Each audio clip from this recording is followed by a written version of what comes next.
Vamos lá. O título dessa mensagem de hoje é As Faces de um Altar. Pastor, altar tem faces? Tem. É sobre isso que eu quero falar, que de uma certa forma, infelizmente, eu parei para pensar um pouco sobre esse assunto, um assunto muito rico, e que tem sido deixado muito de lado, porque quando se fala de altar, se fala de santidade, se fala de adoração, se fala de intimidade. E o preço é alto, irmãos. O preço é alto. Realmente, você andar com Deus tem que ter coragem, tem que ser uma pessoa corajosa, tem que dizer não às ofertas do mundo, tem que dizer não aos pratos de lentilhas, tem que dizer não ao green card falsificado ou de uma maneira ilegal, de uma maneira não abençoada, tem que dizer não a casamentos por causa disso, a casamentos por causa daquilo, tem que dizer não ao mundo, tem que dizer não a todas as ofertas que Satanás oferece para poder tirar você do foco do propósito de Deus. E realmente, para servir a Deus, tem que ser uma pessoa que está muito disposta a largar muita coisa na vida, mas acima de tudo a juntar um tesouro precioso nos céus. E esse tesouro nos céus custa caro. Custa caro. Foi pago um preço muito alto pela sua vida. E nós precisamos preservar isso na nossa vida. E eu tenho percebido que ao longo do tempo essa palavra altar, ela ficou um pouco desvalorizada. Ela perdeu um pouco o verdadeiro sentido. E quando se fala de altar, simplesmente eu vou restaurar o altar, quando na verdade não é o altar, são altares. E isso precisa ser restaurado, isso precisa ser revisto, isso precisa ser retomado, o valor verdadeiro dessa palavra. E ministrando, o Senhor foi me ministrando, foi falando ao meu coração, e eu comecei a parar pensando, falei assim, realmente é verdade. Irmãos, vou te dar um exemplo, igual a palavra perdão. Depois que inventaram o perdão virou cacuete na vida de muita gente, principalmente dos crentes. Erra hoje, erra amanhã, e vai pedindo perdão, e vai pedindo perdão, e vai pedindo perdão, e não muda de vida. A vida continua a mesma, continua errando nas mesmas coisas, nos mesmos lugares, continua fazendo as mesmas coisas.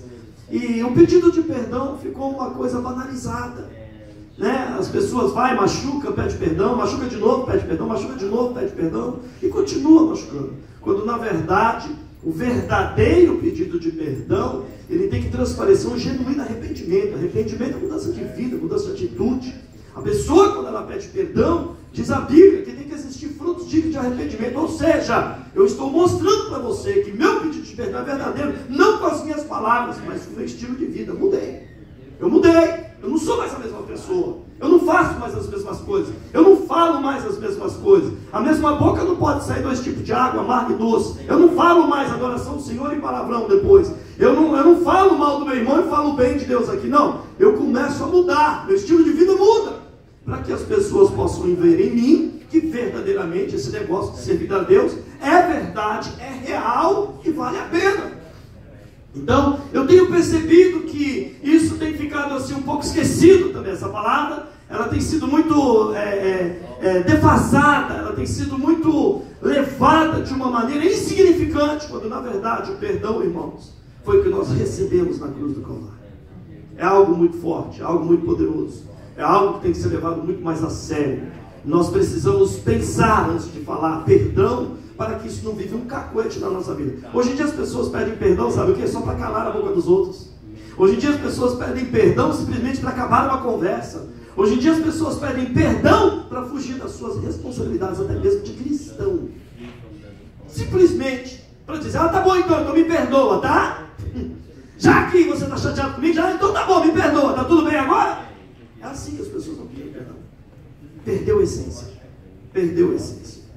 E parando e pensando sobre essa palavra altar, altar é algo muito mais profundo do que a gente pensa, muito mais profundo do que a gente fala. E essa palavra altar, ela precisa voltar ao seu verdadeiro valor. Essa palavra altar, na verdade, se a gente for analisar os ingredientes de um altar, envolve muitos altares. Quando os profetas, eles levantaram seus altares, eles estavam trazendo ali uma simbologia, não simplesmente de levantar e restaurar alguma coisa, não. Eles estavam restaurando a comunicação, eles estavam restaurando a intimidade, eles estavam restaurando a adoração, eles estavam restaurando a aliança, eles estavam restaurando, conectando-se novamente com Deus. Então, o altar, na verdade, envolve muitas coisas, irmãos.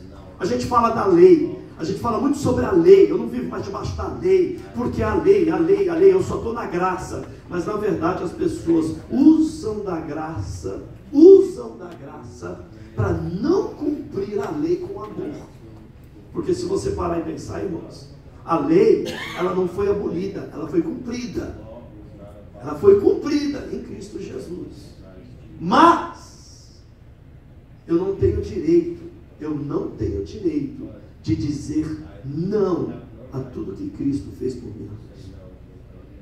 Eu não tenho direito de dizer que eu estou debaixo da graça para viver uma vida pecaminosa, para viver uma vida desvairada, para viver uma vida desregrada. Nós vamos entender que a lei, o único intuito dela foi fazer com que as pessoas vivessem debaixo de um princípio. E esse princípio fosse vivido. Antigamente era forçado, hoje não. Hoje nós passamos pela graça. Pastor Edson, você quer dizer que eu tenho que viver a lei? Deixa eu dizer algo para você. Não é que nós temos que viver a lei, mas nós temos que entender que a lei foi inserida na graça. Não matarás, não mentirás. Agora pega os 10 mandamentos. Não dirás falso testemunho, não adulterarás. Pega esses 10 mandamentos. Comece a trabalhar em cima dele, você vai ver os milhares de mandamentos que tem nos 10. Santidade. Deus não abre mão da santidade, nem no Velho, nem no Novo Testamento. Isso é algo que é princípio, é fato nas mãos do Senhor. Ele jamais vai abrir mão da sua santidade. E para andar com Deus, nós vamos entender hoje que para andar com Deus, verdadeiramente, nós precisamos viver em santidade. Quais são as faces de um altar? O que na verdade simboliza ou simbolizava um altar? Primeiro, um altar simbolizava um meio de comunicação com o nosso Deus. Hoje nós entendemos que o que faz separação entre nós e Deus é o quê? O que faz separação entre nós e Deus é o quê? O pecado. O pecado não nos permite ser ouvidos por Deus. Não que Deus não ouça, não que Deus não tenha ouvidos, mas o pecado nos separa, nos desconecta totalmente de Deus. Então uma das faces do altar simbolizava comunicação com Deus. Então quando o altar era restaurado, estava se restaurando o quê? Comunicação com Deus. Por isso nós não podemos unificar altar e dizer altar e pronto.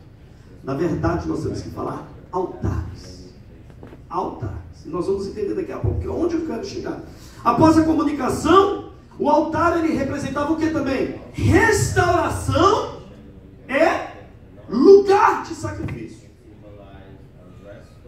Todos aqueles que estavam distantes do Senhor, uma das coisas que ele fazia para poder se reconectar com Deus era levantar altares. E isso fazia parte da prática deles, era parte da vida deles. Nós precisamos entender que tudo isso está relacionado ao antigo estado, era uma coisa física, porém nós não podemos esquecer que a essência é a mesma. O que mudou é que hoje é no âmbito espiritual. E é isso que eu quero que vocês possam entender, para que a gente não perca o verdadeiro sentido e o grande valor dessa intimidade com Deus. Terceiro, qual era uma outra face do altar? Agradecimento e expressão de fé. Sempre que um homem, uma mulher, um profeta queria agradecer a Deus, uma das coisas que eles faziam era levantar altar. Isso era uma expressão de fé. Se você analisar e você pegar ali em 2 Reis 3,17, aonde o profeta fala assim: olha, não vereis vento, não vereis chuva, toda vez que vale se encherá de tanta água que beberá vós, vossos gatos, os vizinhos. Ali diz logo em seguida que o povo, por receber aquela palavra, eles levantaram um altar de adoração ao Senhor. E eles entregaram o que havia de melhor, oferta de manjares. O que significa isso? Ofertaram o que havia de melhor, por algo que ainda não tinha acontecido. eles estavam tentando expressar para Deus? Eu creio na sua palavra profética, e por fé, eu vou expressar a minha fé, eu vou levantar este altar de adoração ao Senhor. Isso é viver em fé. Então o altar, ele era uma das faces, era expressar a nossa fé. Por quê? Porque muitos dos antepassados, sempre que ouviam uma palavra profética da parte do Senhor, uma das coisas que eles faziam era correr e levantar um altar. Porque eles tinham convicção de que quem falou foi Deus. E tudo aquilo que Deus fala, Ele cumpre. Interessante, irmãos, interessante. Logo depois que este povo, em 2 Reis 3,17 em diante, levanta o altar de adoração ao Senhor e oferta uma oferta de manjares, logo em seguida acontece o milagre. Logo em seguida acontece o milagre. Por quê? Porque eles expressaram a sua fé. Eles simplesmente entenderam que aquela palavra era real. E que se eles dessem um passo em adoração ao Senhor, o físico aconteceria. Então nós entendemos que altar também é se levantar e expressar a nossa fé. Todas as vezes todo aquele que antigamente levantava um altar que agradava a Deus, Deus respondia. E respondia muitas vezes com fogo. O fogo, preste atenção, o fogo não significa que todo altar que nós levantarmos, nós vamos ser respondidos com fogo. Isso depende da qualidade do altar que você levantar. Pastor, existe isso? Existe. Caim e Abel, os dois levantaram altares. Um foi aceito, o outro não. Por quê? Por causa da qualidade do altar que eles levantaram. Um levantou com todo o seu coração, o outro levantou de qualquer jeito. E diz a Bíblia que Deus recebeu o altar de Abel, mas rejeitou o de Caim. Então significa que no meio da igreja, muitas vezes, existem altares de Abel e altares de Caim. Altares de qualquer jeito, altares de qualquer hora, altares de, vou pegar a roupa mais que tiver na minha frente, amassada mesmo, parece que tirou de dentro da garrafa. Em vez de acordar mais cedo, passar bonitinho, vou pedir para a esposa passar, a gente vem de qualquer jeito, de qualquer maneira, de qualquer coração, entregando qualquer oferta. E desculpa se eu estou mexendo com você. Eu acho que quando a gente vem na casa do Senhor, a gente tem que fazer o melhor. A gente tem que pegar a melhor roupa, ainda que a sua melhor não seja melhor que os outros. O que interessa é você e Deus. Ninguém está aqui para medir a sua roupa, ninguém está aqui para olhar o que você faz e o que deixa de fazer. Mas é entre você e Deus. Quando você vier na casa do Senhor, você tem que entregar o melhor. Porque senão o seu altar é altar de Caim. Amém? Amém? Eu estou te falando, essa igreja a gente ensina a santidade, a gente vive a santidade. E a gente tem buscado isso. E é isso que eu vou passar para vocês. Então, diz a Bíblia que o altar são maneiras de nós expressarmos ao Senhor aquilo que existe dentro de nós. Irmãos, eu aprendi a passar roupa e eu gosto. A minha, dos outros não passo não. Antes que você peça, a minha, dos outros não passo não. Às vezes eu passo minha esposa, meu filho, mas eu acordo mais cedo, porque eu acordo para continuar a estudar. Eu estudo até de madrugada, depois eu vou dormir, acordo mais cedo para poder continuar estudando. Depois eu já tenho meu horário, eu preciso me disciplinar, irmãos, porque sem disciplina a gente não chega em canto nenhum. E eu tenho meu horário, e ali eu começo a passar a minha roupa. Eu escolho as minhas roupas, que para você pode não ser a melhor, mas para mim é as melhores que eu tenho. Eu escolho o que há de melhor e eu passo com todo carinho. E se eu ver uma amassadinha, irmãos, eu passo de novo. Infelizmente não dá para vir a pé, né? Porque dentro do carro amassa. Mas eu pego aquele start e jogo em cima. Na hora que ela está durinha, sem nenhum negócio.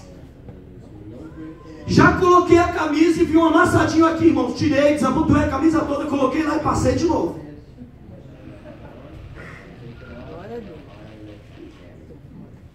Não é por causa de você. Não é por causa de você.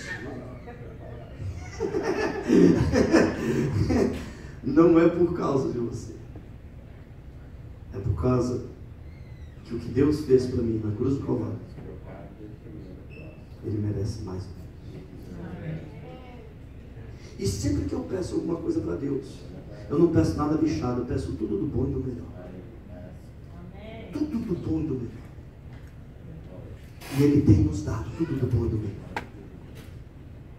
Se você não tem recebido tudo do bom e do melhor, ou você está oferecendo altar de Caim, ou Deus está tratando muito da sua vida. E se Deus está tratando muito da sua vida, significa que um dia isso vai acabar. Porque deserto tem fim. Mas se ele não acabar, é hora de você fazer uma retrospectiva na sua vida e perguntar a Deus: aonde é que eu estou errando? O que é que eu tenho feito? Ou o que eu não tenho feito que eu deveria estar fazendo? O altar verdadeiramente fala muito mais do que nós possamos imaginar. Então os altares eram levantados pelos profetas muitas vezes porque eles queriam ouvir respostas de Deus. Não se esqueça que antigamente eles consultavam os profetas, mas eles também consultavam diretamente a Deus através de altares. Para você consultar a Deus através de altares, você tem que ser uma pessoa convicta da intimidade que você tem com Deus. Porque só assim para tocarmos o céu. Nos dias de hoje, está difícil achar convicção. Está difícil achar convicção. Vamos continuar. Essa palavra altar, daqui a pouco nós vamos entrar na Bíblia, calma. Essa palavra altar, ela indica tudo que Jesus fez na cruz do Calvário. Toda a sua expiação, porque ele foi cordeiro expiatório, um mediador. Essa palavra altar, ela relata tudo a respeito da pessoa de Cristo Jesus. Eu queria que você parasse e pensasse o quão sagrado é essa palavra altar e o quão precioso é quando um homem e uma mulher entende e se conecta com Deus através de um altar. Altar são alianças. Altar são decisões. Altar são mudanças radicais na vida da gente. Jacó, depois de ter lutado com um anjo, preste atenção, vai lá e lê. Depois que ele lutou, o Senhor mudou a sua história. Diz a Bíblia que ali ele levantou um altar. Estabeleceu uma nova meta. Irmãos, eu fico o tempo todo falando: Senhor, eu quero isso, eu quero aquilo, eu tenho que fazer isso, eu tenho que fazer aquilo, eu tenho que fazer isso. Nós precisamos estabelecer metas com Deus.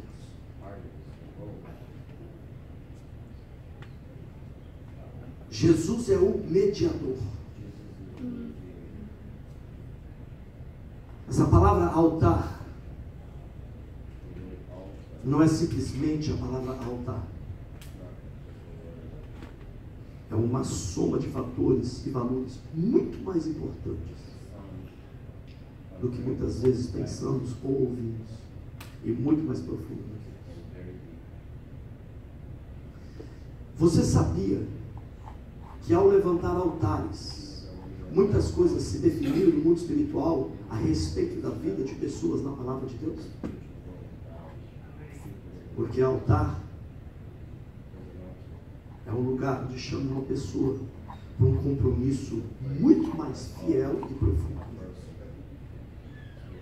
Jesus foi o único sacrifício efetivo e eficaz. Não existiu outro. Não existiu. Abra a palavra do Senhor em Hebreus, capítulo 9. Vamos começar a ler a Bíblia. Amém? Glória a Deus. Você vai sair daqui diferente, no nome de Jesus. Amém? Para melhor, para a glória do Senhor.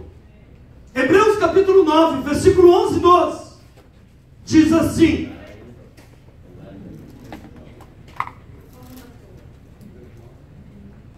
onze e 12.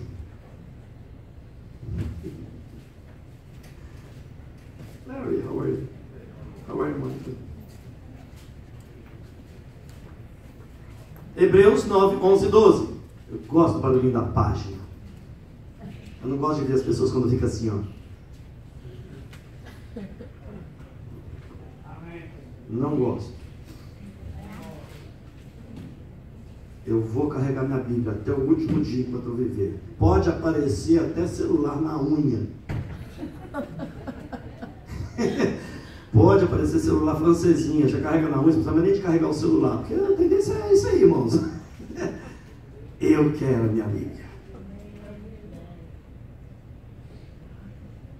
O dia que você perdeu o celular, hein? O dia que você perdeu o celular, o iPad, o iPod, o iPhone, perder tudo. Aí você sentar perto de alguém te dá uma Bíblia e fala, abre aí em Jonas, você não vai nem saber onde está. Porque no iPad você só aperta o J, nem acha, né? O dia que chegar alguém perto do lado, já... Vem aqui, irmão, vem lá esse aqui, ó. Jonas, versículo 3, vem cá, irmão. E dá a Bíblia na sua mão.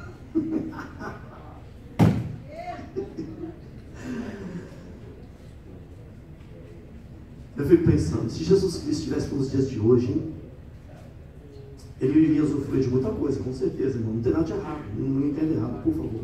A gente só não pode substituir as virtudes de Deus. A gente não pode substituir. Não pode.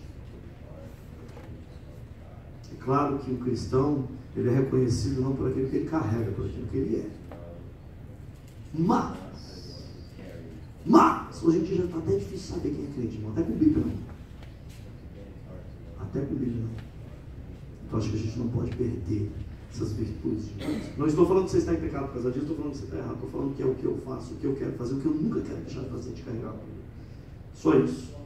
Amém? Diz o apóstolo Paulo que nós temos que ser imitador dele como ele foi de Cristo. E que as coisas boas têm que ser imitadas.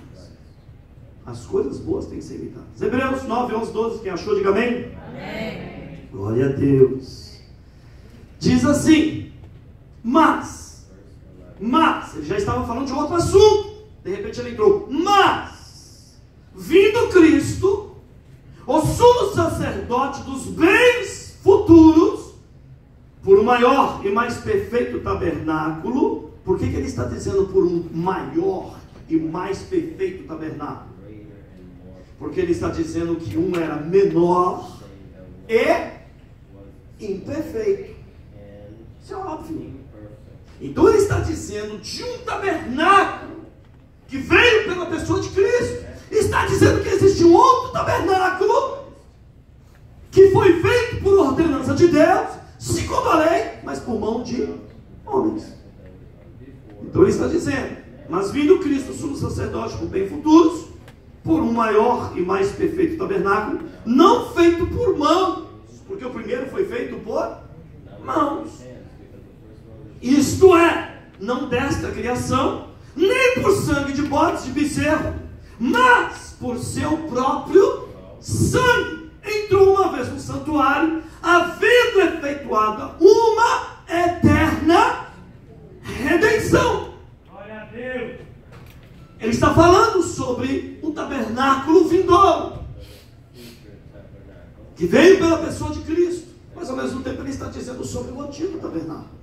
Nós não podemos esquecer que o sacerdote ele poderia entrar no pátio. Preste atenção.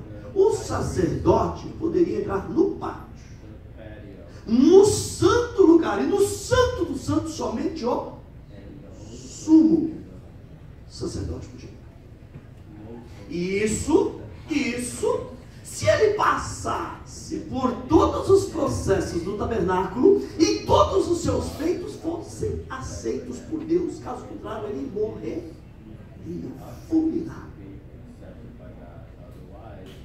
Nós estamos falando do tempo da lei, um tabernáculo segundo mão de homens, como disse o Senhor, como disse o próprio apóstolo Paulo aqui, dizendo que este primeiro, ele havia limites, mas o segundo era mais perfeito. Entendemos que a Arca da Aliança estava no Santo dos Santos, e ali o sumo sacerdote, se ele fosse muito bem sucedido, escute isso, se o sumo sacerdote fosse muito bem sucedido por causa do seu estilo de vida, ele chegava diante da arca, chegava diante do Senhor, diante da face, e via a glória de Deus.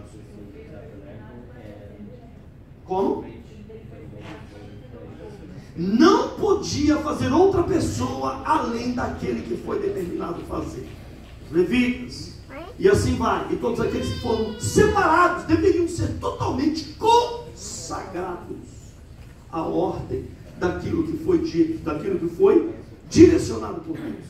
Veja, Jesus Cristo, ele fez o único sacrifício. O sacerdote ele tinha que fazer todos os anos.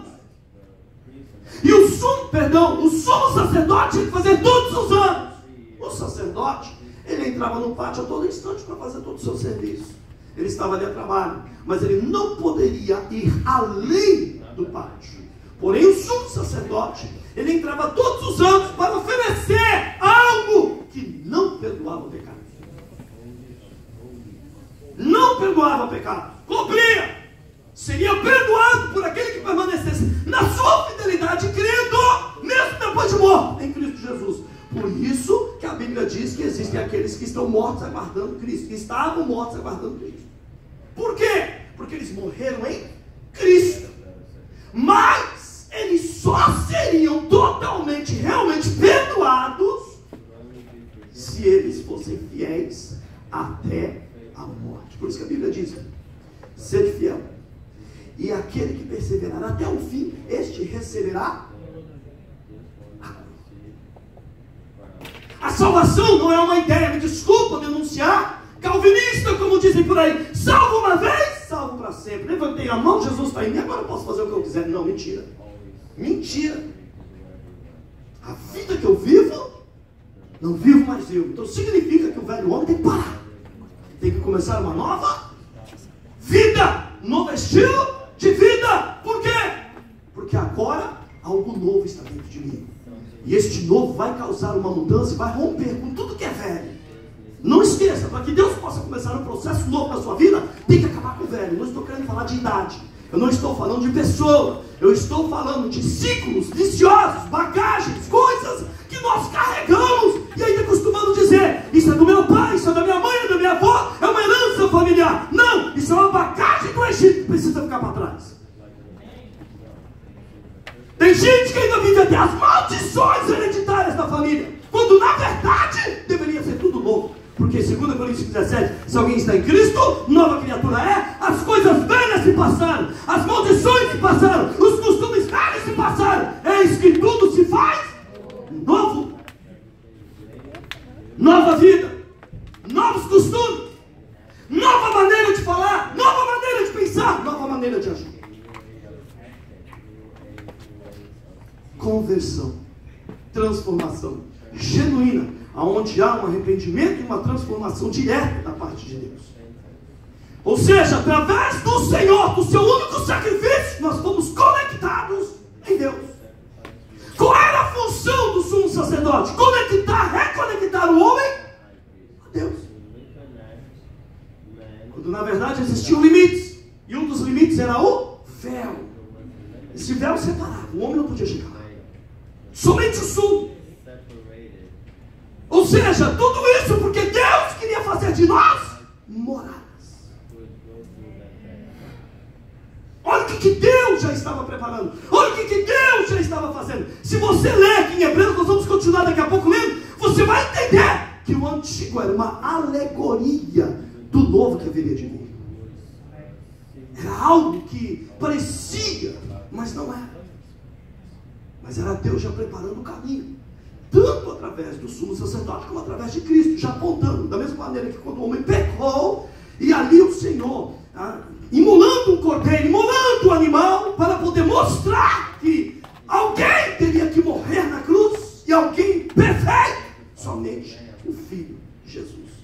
Desde o início, Deus vem apontando: eu quero reconectar o homem comigo. Desde o início, Deus vem mostrando que essa santidade, ela precisa ser buscada, vivida, e precisa ser guardada. Ela precisa ser realmente cuidada de uma maneira muito especial, porque o diabo vai tentar a todos os instantes negociar essa santidade com você, através de pratos de lentilhas. Isso é bíblico, isso é mostrado, isso é escrito. Nós não podemos negociar a santidade, porque se o diabo conseguir negociar a santidade na vida de um homem e de uma mulher, ele negociou o seu céu. Escute isso, escute isso. Se o diabo conseguir negociar a santidade sua, ele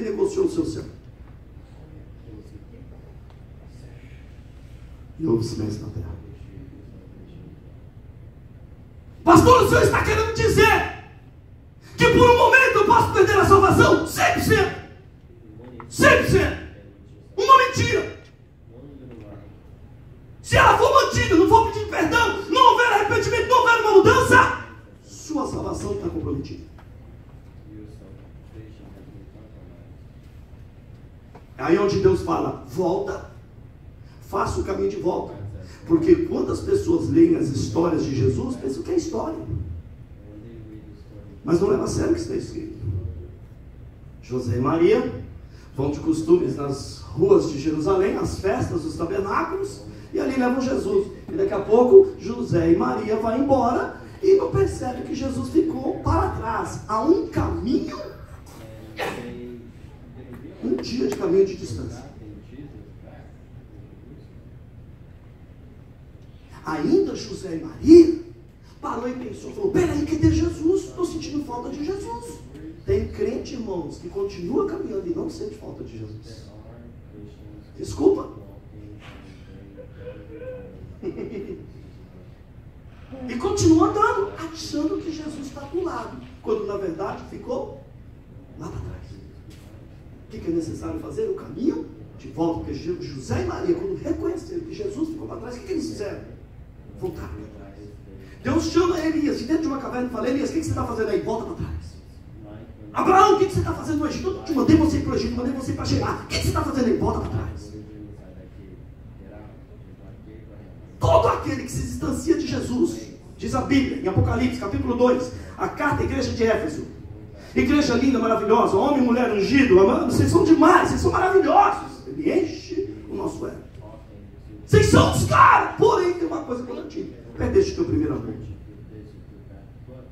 Você sabe o que significa perder este teu primeiro amor? Deixou de lado os meus altares. Yes.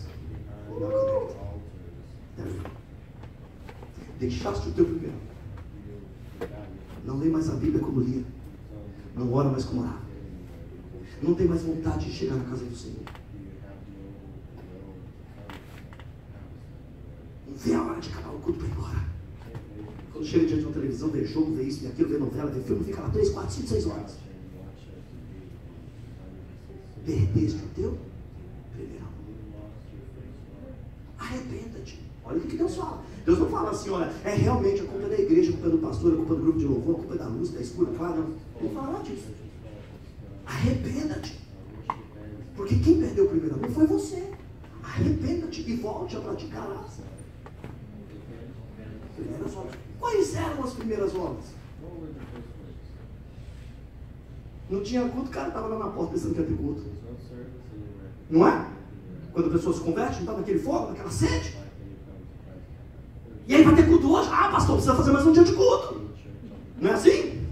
Ei, pastor, vamos fazer mais um dia de culto. Mas nem que venha só ele, pastor, mas pede, né?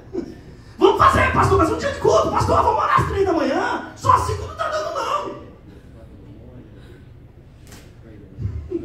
Enquanto isso, aquele que perdeu o primeiro amor, ah, pastor, vamos mudar das 5 para as 8? Vamos mudar das 5 para as 10? E por que não a gente fazer só um sábado e ainda fazer um churrasquinho?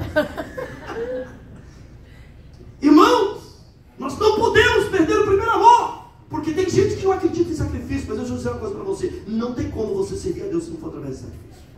Não tem, não existe outro caminho. Não existe. O que Jesus disse quando ele foi receber as ofertas no altar? Ele disse que todos aqueles, tinha gente que trazia milhares e milhares e milhares de talentos, mas ele disse assim, quem trouxe a maior oferta foi quem? A viúva. Por quê? Ela deu tudo? Sacrifício é você dar tudo que tem. Agora, seja sincero, eu não preciso nem falar. Você tem dado tudo que você tem para Deus? No trabalho a gente dá. Aham. É pra gente, exatamente. No trabalho a gente dá, né? Tem dado tudo para Deus? Tem gente que dá tudo, irmão, para ganhar um tapinha nas costas e falar, ô, você é um cara. Você é a mulher, você é ungido, você é ungida. Perto sim também, irmão? Tranca a porta de trás, deixa ninguém sair. Preste muita atenção. Nós estamos aqui num negócio que a gente não pode perder. Preste atenção. A ordem do tabernáculo, ela é eficaz. E ela continua. Ela não para, ela é a mesma. É isso que eu quero que você entenda. O tabernáculo físico não existe mais. Mas o espiritual existe. A ordem é eficaz. Ela pode não ser mais de uma maneira física, mas ela é de uma linguagem muito profunda espiritual. Muito profunda espiritual. Que todo aquele que entende, recebe essa revelação e vive isso, toca os céus e o coração de Deus de uma maneira sobrenatural. Êxodo, vamos lá. Agora nós vamos começar a entrar na mensagem. Amém.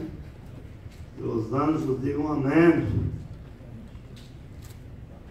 Êxodo, capítulo 30.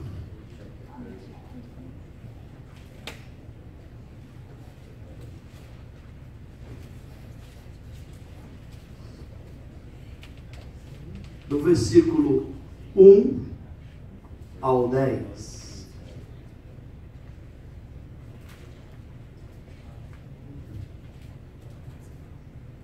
E farás um altar para queimar incenso, de madeira de acácio farás, seu comprimento será de um côvado, sua largura de um côvado, e será quadrado, e 2 côvados de altura, dele mesmo serão as suas pontas. E com ouro puro o forrarás, o seu teto e as suas paredes ao redor, e as suas pontas lhe farás com uma coroa de ouro ao redor. Também lhe farás 2 argolas de ouro debaixo da coroa, nos 2 cantos o farás, de ambos os lados, e serão para lugares dos varais, com que serás levado. E os varais farás de madeira, de acácia, e os forrarás com ouro, e os porás diante do véu, que está diante da arca de testemunho, diante do propiciatório, que está sobre o testemunho, onde me ajuntarei contigo. Arão, sobre ele queimará o incenso das especiarias, cada manhã, quando puser em ordem as lâmpadas, o queimará. E acendendo Arão as lâmpadas à tarde, o queimará. Este será incenso contínuo perante o Senhor, pelas vossas gerações. Não oferecereis sobre ele incenso estranho, nem holocausto, nem oferta, nem tampouco derramareis sobre eles libação, que era oferta de sangue. E uma vez no ano, Arão fará expiação sobre as suas pontas, com o sangue do sacrifício das expiações. Uma vez no ano fará expiação sobre ele, pelas vossas gerações. Santíssimo é o Senhor.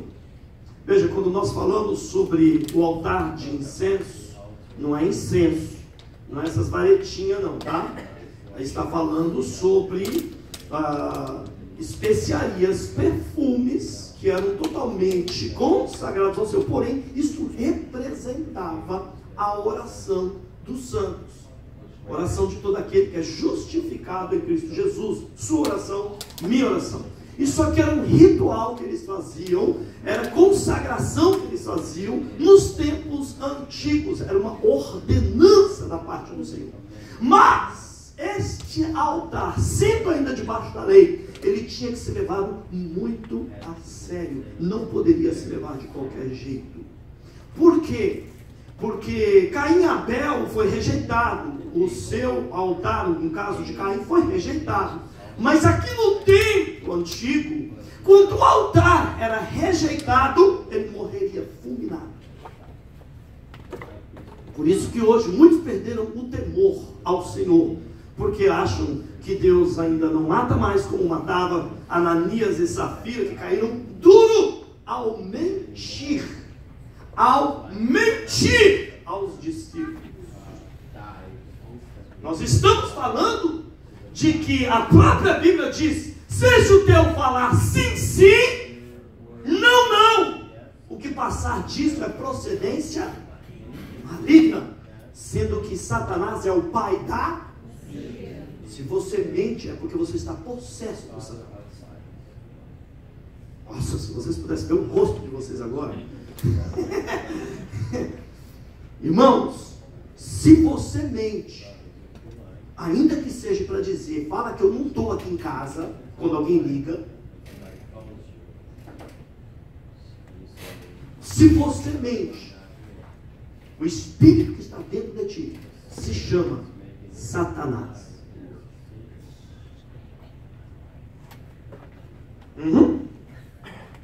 E não adianta você ficar na igreja pulando e rolando, não. Não adianta. Porque o princípio de santidade, ele tem que ser vivido, tem que ser um estilo de vida. Não pode ser um dia aqui, outro dia ali, não. Porque o vaso, ele tem que ser um vaso sem contaminação. Porque senão, estraga o vinho novo. E se é derramado sobre ti um vinho novo, e o seu vaso continua velho, vai estragar tudo que entra, e a unção fica contaminada. Olha para o seu irmão da esquerda e da direita e fala, tá vendo? Não mente mais não, viu?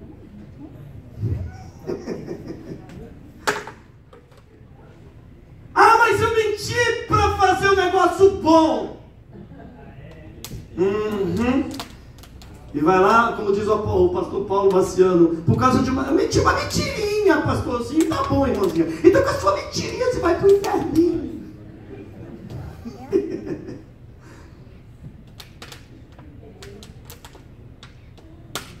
Nós não podemos usufruir de artifícios. O nosso estilo de vida tem que ser santidade. E tem que ser inegociável. Uma hora os céus rompem. Uma hora a chuva de Deus vem por aquele que permanece até o fim debaixo da verdade. Pode ter certeza, uma hora os céus vão ter que se abrir sobre a sua vida. Sabe por quê? Porque a verdade toca o coração de Deus. Amém? Amém? Presta atenção. Então, o altar de incenso está falando sobre o sacrifício completo do Senhor Jesus Cristo de Nazaré, na sua essência. Algo perfeito.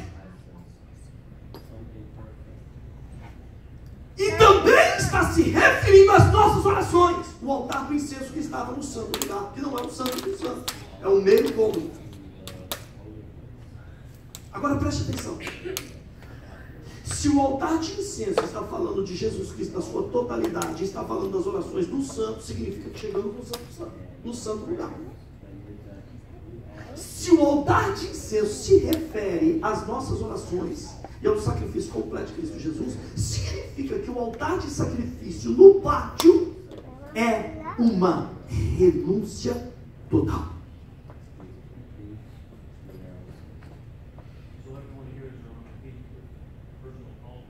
Huh? Oh yes, oh yes, oh yes. Salvation is the individual. Every single one has to have your personal experience with God. It's choices. It is choices. Todas as vezes que nós usufruímos de algo que não é aprovado por Deus, nós estamos retornando ao Egito. Sempre. Sempre. E todas as vezes que nós sabemos que existe alguma coisa que não é abençoado por Deus em nossa posse, em nossa vida ou dentro da nossa casa, nós estamos fazendo exatamente o que Acã e sua família fez. Trouxe o que é maldito dentro da sua casa.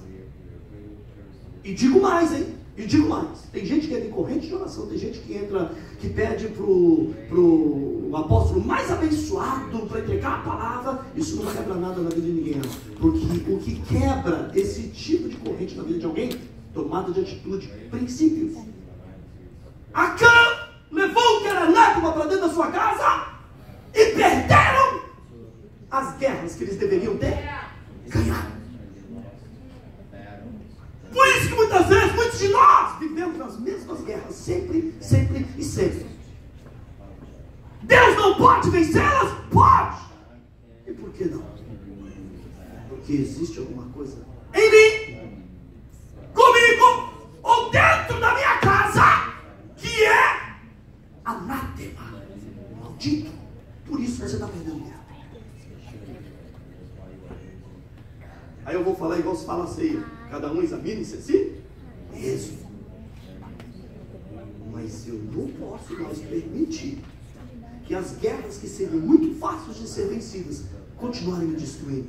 Eu preciso fazer uma retrospectiva da minha vida, do que eu tenho dentro de casa, do que entra dentro da minha casa, e dizer: a partir de hoje eu não vou mais contaminar o altar dentro.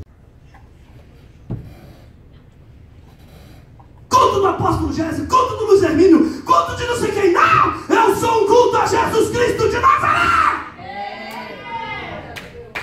Aplauda o Senhor! O culto não é para o homem, o culto é para Jesus!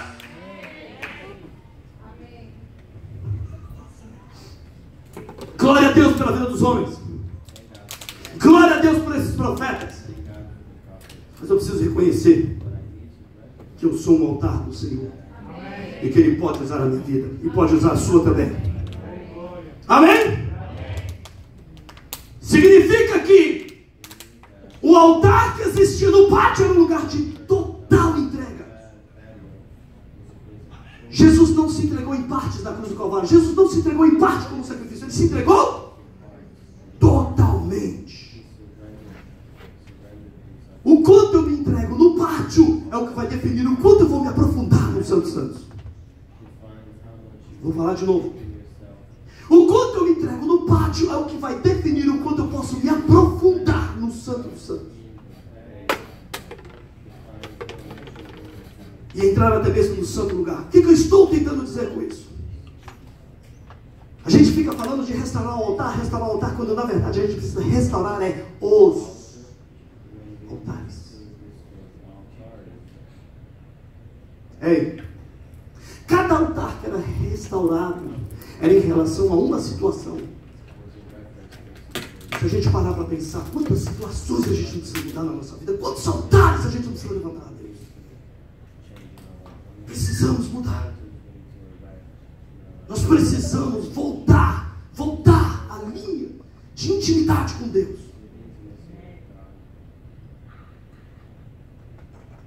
No santo lugar. É isso que eu quero que você agora preste atenção, porque isso vai mexer com você. No santo lugar estava o incensário, no qual se refere a oração dos santos. Deixa a palavra do Senhor aberta em Êxodo. Mas vamos ali em Hebreus novamente.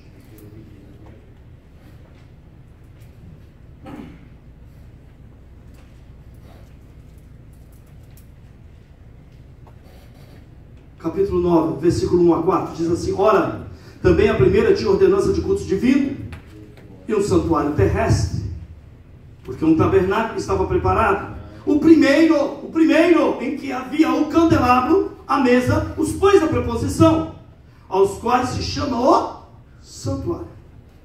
Mas depois do segundo véu estava também o tabernáculo, que se chamava o Santo dos Santos, o que tinha um incensário de ouro e a arca da aliança coberta. Interessante, para e pensa. Para e pensa. Aqui está dizendo que o incensário estava no Santo dos Santos. Mas essa não foi a ordem que Deus deu a Moisés. Vamos em Êxodo agora. Capítulo 40.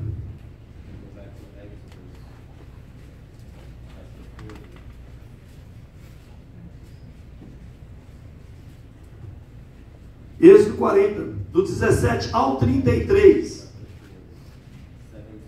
Assim, no primeiro mês do segundo ano, no primeiro dia, me foi se levantado o tabernáculo. Moisés levantou o tabernáculo, pôs as suas bases, armou as suas tábuas, e colocou nele seus varais, e levantou as suas colunas, estendeu a tenda de sobre o tabernáculo, e pôs a cobertura da tenda sobre ela, em cima, como o Senhor ordenara a Moisés. Tomou o testemunho e pôs na arca, e colocou varais na arca, e pôs o propiciatório em cima da arca.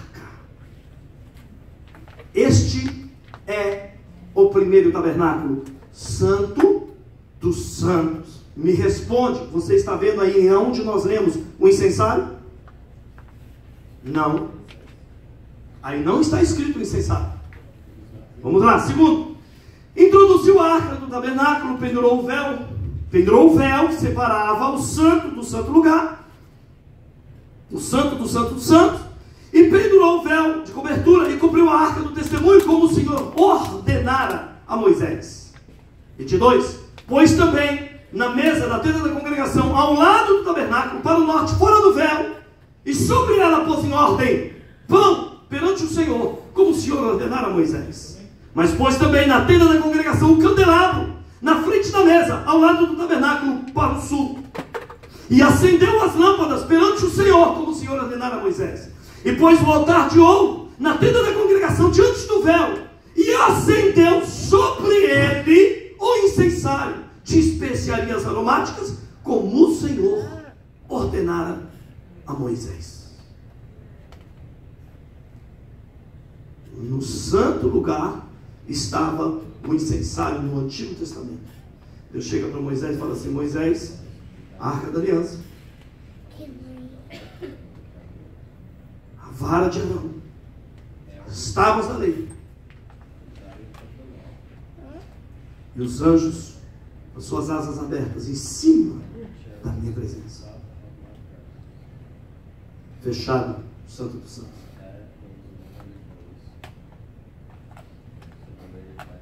O santo lugar, a mesa com os pães da preposição, o candelabro e o incensário. Eu não vou nem ler o resto, porque você já entende. Você sabe que no pátio estava o altar de sacrifício e a pia do lavatório, que fala totalmente sobre rendição e santidade. Volte em Hebreus, de novo, capítulo 9, versículo 1 a 4. Ora também, a primeira ordenança tinha culto divino e um santuário terrestre. Está falando, a primeira também tinha, mas ele está falando da segunda. Ele não está falando da primeira, ele está falando da segunda. A primeira também tinha, porém, um tabernáculo estava preparado. Primeiro em que havia o candelabro, a mesa, os pães da preposição, ao qual se chama santuário. Mas depois do segundo véu estava o tabernáculo, que se chama o Santo dos Santos, que tinha um incensário de ouro. Olha que interessante. O incensário já não está mais no santo lugar. Ele está no santo do santo. Isso não foi um erro de cálculo, muito menos de gramática, muito menos do apóstolo Paulo, e muito menos ainda do Espírito Santo. Alguma coisa aconteceu. Alguma coisa aconteceu. Ao Jesus Cristo ser crucificado e vencer a morte, o véu se rasgou. Ali entendemos que o Senhor estava dizendo assim: a barreira que existia entre vós e mim foi rasgada. Mas ali não só se rasgou o véu, como também aquele tabernáculo, naquele momento, estava sendo anulado, porque havia sido feito por mãos de homens. O Senhor disse que viriam dias em que Ele não mais habitaria em templos feitos por mãos humanas, Ele habitaria em templos espirituais. Significa, isso que eu quero que você entenda agora. Significa que Jesus Cristo, ao vencer a morte, Ele pessoalmente introduziu o incensário na presença de Deus, dizendo: foi pago o preço. Agora é isso que eu quero que você entenda.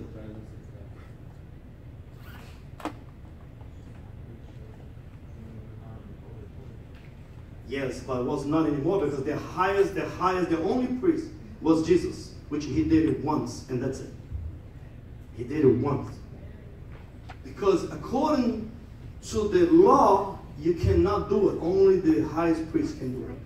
But He want to give you the privilege to do it by yourself.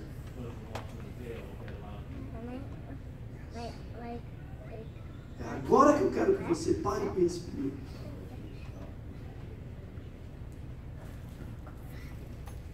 Jesus levou o incensário para dentro do Santo dos Santos. Existem lugares que você vai poder entrar, mas existem lugares que só Jesus vai poder entrar. Jesus disse: eu sou o caminho, eu sou a verdade eu sou a vida. E ninguém vem ao Pai se não for por mim. Ofereçamos então sacrifícios vivos e agradáveis a Deus por meio de Jesus Cristo. Agora, pensa um pouco. Ali existia a lei. Jesus ele não disse, eu vou desfazer a lei. Ele disse, eu vou cumprir a lei. Você sabe por que muita gente não consegue entrar no Santo do Santo? Porque estão levantando altares segundo a lei. Muitos não conseguem entrar no Santo dos Santos porque estão levantando altares segundo a lei. E aqui na Bíblia está dizendo que nós estamos no tempo da graça. Mas, preste atenção. Vamos ler aqui.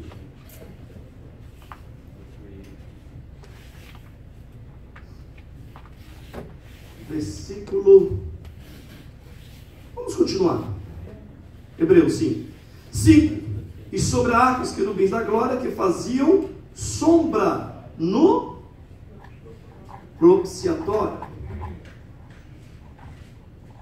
aos quais coisas não falaremos. Agora particularmente, ora, estando essas coisas assim preparadas, a todo tempo, entravam os sacerdotes no primeiro tabernáculo cumprindo o serviço, mas no segundo, somente o sumo sacerdote, uma vez no ano, não sem sangue, que oferecia por si mesmo e pelos pecados da ignorância do povo, dando nisso a entender o Espírito Santo que ainda a caminho do santuário não estava descoberto, enquanto se conservava em pé o primeiro tabernáculo, que é uma alegoria para o tempo presente, em que se ofereçam dons de sacrifício, que quanto à consciência não pode aperfeiçoar aquele que fez o serviço, consistindo somente em comidas, bebidas e várias abluções e justificações da carne, impostas ao tempo da correção. Mas vindo Cristo, o sumo sacerdote dos bens futuros, por maior e mais perfeito tabernáculo, não feito por mãos, e não desta criação, nem por sangue de bodes e bezerros, mas com o seu próprio sangue, entrou uma vez no santuário, havendo efetuado uma eterna redenção. É para sempre. Porque se o sangue de touro, de bodes e cinza de uma novilha, de uma ovelha, espargida sobre os imundos, o santifica quanto à purificação da carne, quanto mais ainda o sangue de Jesus Cristo, que pelo Espírito Eterno se ofereceu a si mesmo imaculado, Deus purificará as vossas consciências das obras mortas, para servirdes ao Deus vivo. Nós temos que entender que nós, particularmente, nós não poderíamos fazer isso, mas alguém fez por nós. Só que ele fez de uma maneira que, deixa eu dizer algo para você, o Senhor, quando ele pagou um preço por nós, ele nos fez morada celestial. Morada celestial. Se considera morada celestial onde Jesus entra e habita. Escute, quem é que entrou no Santo dos Santos? Quem é que levou, intercedeu por nós e levou as nossas orações, levou, nos deu o direito de entrar na presença do Pai? Jesus. Eu só consigo entrar no Santo dos Santos se for por meio de Jesus Cristo. E muitas vezes não entramos porque estamos oferecendo altares segundo a lei. Eu faço por obrigação, eu faço para ser visto, eu faço para ser reconhecido, eu faço porque isso quando faz, que na verdade às vezes nem faz. Sendo que pela graça eu cumpro a lei por amor, por dedicação, por excelência, por tudo aquilo que ele fez por mim na cruz do Calvário. Dizer não ao pecado não é lei. Para mim é gratidão dizer não ao pecado. Dizer não à mentira não é lei. É dizer sim a Jesus Cristo por tudo que ele fez na minha vida. E assim, à medida que nós vamos deixando o Senhor fazer morada em nós vamos sendo introduzidos na presença do Senhor no Santo dos Santos. Não fico mais no pátio, não fico mais no santo lugar, eu posso entrar no Santo dos Santos. Por quê? Porque Jesus Cristo fez morada em mim. Aplauda o Senhor.